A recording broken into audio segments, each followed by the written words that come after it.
So, ayun na nga, quick update lang muna tayo sa SB19 So, nag-post nga yung Beans sa kanilang Instagram about sa kanilang event na gaganapin sa SM Mall of Asia.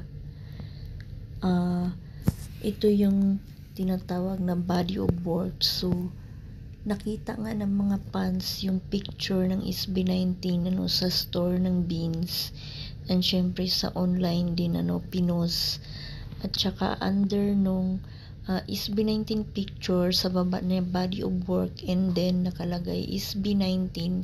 So hindi naman natin alam pa, or hindi rin alam ng mga fans and wala pang kinonfirm yung SB19 and syempre yung Beans na kung kasama nga ba talaga yung SB19 sa fashion show na yun So gaganapin yung fashion show sa March sa 21st ng March gaganapin yung fashion show sa SM Mall of Asia Arena. So ayun, abangan natin dahil syempre yung mga fans excited and nagpanic yung iba, and tiningnan nga nila yung venue or yung event and para magpa-reserve nga ng ticket para sa event na yun, pero wala pa namang kino-confirm So syempre yung mga fans sa sobrang excited, naninigurado lang sila So yung iba is nagpa-reserve na nga so